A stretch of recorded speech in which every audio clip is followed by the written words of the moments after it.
When Veranda decided to do the Preservation Forum weekend, we knew we had to make it special and meaningful and like no other program and no other visit to Hearst Castle that's been done before.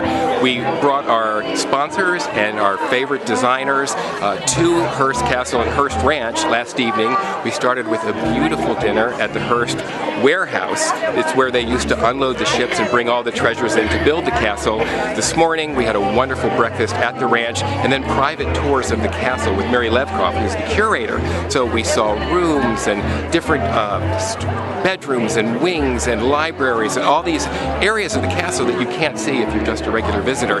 But the real centerpiece of the weekend was the forum event itself. So we traveled across to the other side of the ranch to a dairy barn where we had a dialogue and presentations of preservationists currently working on residential homes and projects. We had the New York Landmarks Preservation Commission do a presentation, and our sponsors, the manufacturers who are making these products that are so essential to keeping preservation elements alive and authentic, because it's really about bringing the past into the future and continuing with the old traditions, the old time-honored ways. And now tonight we're having our party at the castle, and I speak for everyone that this has been a weekend like no other, and Veranda is going to keep on doing it, so stay with us.